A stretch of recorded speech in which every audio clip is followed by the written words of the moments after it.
Did you know your brain is constantly rewiring itself, whether you're learning a new skill, forming a habit, or just scrolling through your phone? This incredible ability is called neuroplasticity and will be the focus of today's episode.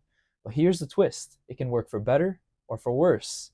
In today's episode, we're diving into how you can harness this power to improve your memory, break bad habits, and reprogram your mind for success. So, before we dive into the main content of today's episode, I want to tell you guys a little bit about myself. For those of you who don't know me, my name is Nadir Fawaz. I went to the University of Michigan for 3 years and I got my bachelor's degree in neuroscience. My plan is to eventually go to med school. I'll be applying to med school this cycle. Hopefully, I get in, fingers crossed. But in the meantime, I want to create this podcast to use the knowledge that I've learned and make that knowledge available for people to use and apply to their lives for self-betterment, basically. I hope you guys benefit from this. Eventually, I'll be doing interviews with scientists, with doctors and researchers, be asking them about different topics. And you guys can always feel free to comment down below what you guys would like to watch next. Hello and welcome to today's first episode of Mind Over Matter. Oh, wait, there's nobody here. But anyway, today we're going to discuss neuroplasticity and how we can use neuroplasticity in order to change our habits and ultimately change our lives. But before we dive into this topic, I think it's important to understand the basic anatomy of a neuron and how it works. Let's think of a neuron as a tree. The tree has roots, it has a trunk, and it has branches, right? The tree takes in nutrients from its roots, and a neuron kind of does the same thing. It takes in different chemical signals from neurons at something known as the dendrites, okay? And those signals can either be excitatory or inhibitory, also known as EPSPs, excitatory signals, or IPSPs. Now, those signals are going to travel down the neuron into something kind of like a border. It's known as a border. The border is the axon hillock. At the axon hillock, the neuron has to decide, is this a high enough voltage to fire the neuron, also known as an action potential, or am I not going to fire this neuron? So that all happens at the axon hillock. If the neuron fires, then that signal will travel down the trunk, okay, or the axon, when we're talking about the neuron, and it will go down into the branches. The branches, or the axon terminal, when talking about the neuron, is where the signal will be transmitted from one neuron to the next. Okay? Now, between the two neurons, there's a little area. The neurons don't actually touch, they're just very close to each other. And that little area is known as the synaptic cleft. That's where the different chemical messages are going to be transmitted between the two neurons.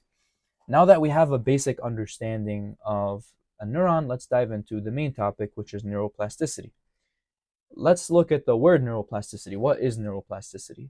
Neuroplasticity is made of neuro, which is the brain, and plasticity, which is the ability for something to be changed or molded, okay? Neuroplasticity is simply the ability for the brain to change, okay? And the brain can change from two main key mechanisms. And those two mechanisms are known as long-term potentiation or long-term depression, also known as LTP and LTD. But it's important to know that LTP and LTD both have good and bad consequences. They can help us learn and adapt, but they can also reinforce unhealthy habits or lead to cognitive challenges if they go unchecked. So let's start with LTP. LTP is a phenomenon based on Hebb's postulate. What is Hebb's postulate? Hebb's postulate just says that the more neuron A fires on neuron B, the stronger the connection between neuron A and neuron B will be. Okay? In essence, Hebb's postulate states that neurons that fire together wire together. Okay? So just keep that very simple. Neurons that fire together wire together. Now, this could have good and bad consequences. Let's take a good consequence of LTP. Okay? There's a person, let's say Nathan. Okay, Nathan is trying to learn how to play the piano, and he goes into piano class on the first day, and he's using one hand and he's typing the keys. he's playing the piano keys, and he's exerting a lot of effort in order to, oh, which key do I click? A sharp, D sharp. I don't even know if those are real keys, but I'm just making this up at this point. But he's going to be exerting a lot of cognitive effort in order to play the piano. Now, let's say Nathan kept on practicing and practicing and practicing for hours and days and months and years of playing the piano. It's going to become so second nature for Nathan to play the piano. He's gonna he's gonna gain better dexterity. It's gonna be easier and more natural, and you don't think about it as much. Okay, you just play the piano.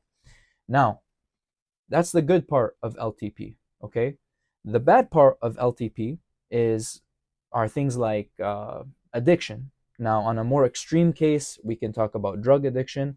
On a more simple and relatable case, we can talk about social media addiction. Now, we all know the doom scroll of scrolling for hours and hours on Instagram. We've all been there, okay?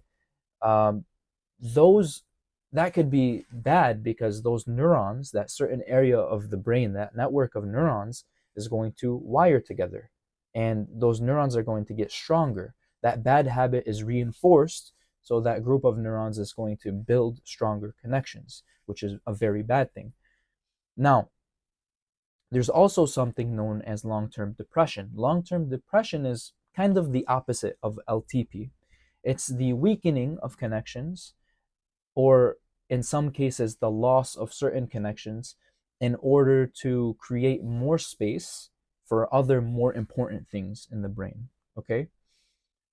I think the best way to explain it is, let's talk about a trail. Okay? And there's a hiking trail. And if people don't walk on a trail as often, what happens is different trees and shrubs will grow on that path, and the trail will be covered, right? Pretty much LTD is the same thing.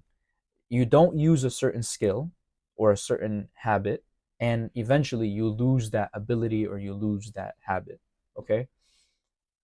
And that also has good and bad consequences, right? It could be a good thing when you're unlearning bad habits.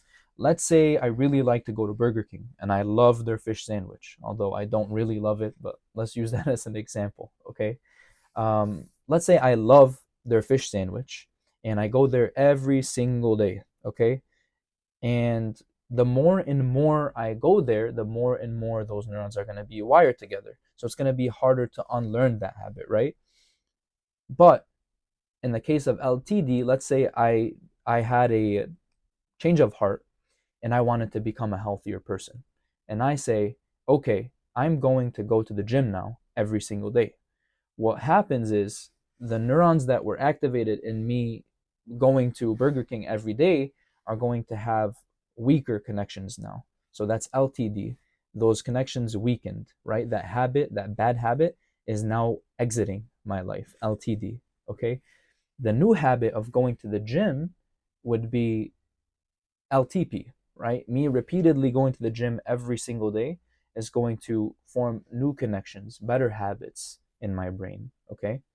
So that is a good thing of LTD, unlearning bad habits. Now, what is a bad thing of LTD? A bad thing of LTD, let's use an example of studying, right? Because a lot of my audience are college students. So let's make this example relatable. Let's say we had 100 flashcards, and the professor in the beginning of the semester wanted us to memorize these flashcards because at the end of the semester, we're going to have a final exam based on these flashcards and definitions of these flashcards. Okay? So I took these flashcards in the beginning of the semester and I absolutely hammered them. I know them all, I studied them all, but I only did that for a week. Okay? I never did anything in between learning the flashcards and the final exam. So what's going to happen is my brain is going to weaken the connections that were used for me to remember those definitions. That is also known as long-term depression. That's a bad thing. We don't want to forget things that are beneficial, right? We want to keep them. That's similar when learning a new language. Let's say we're learning a new language, like Arabic, for example. If I speak Arabic every day to my parents, I won't be as prone to forget it, right? But if I go, let's say, to another country that doesn't require me to use Arabic, or I'm not around my family for an extended period of time, I'm going to start forgetting that language because my brain isn't using that language, right? It wants to create more space, more real estate for more important things, okay? So basically what I'm trying to say is these two things go hand in hand. LTP and LTD, forming new habits or getting rid of habits, okay? And we all have habits in our life that we'd like to improve. Like for me, one of my bad habits is watching too much YouTube. I love watching YouTube, and I feel like it's something that I should spend less time doing, okay? We all have bad habits. And the point of this that I'm trying to get across is that those habits can be improved, but it will come with effort. It will be hard, right? Because your brain at one point is going to say, "Oh, shoot, this is a big change," right? And it's going to want to resist. It's going to want to resist, especially if that thing gives you pleasure, right? Like us like using our phones is activating the dopamine pathway in our brain, right?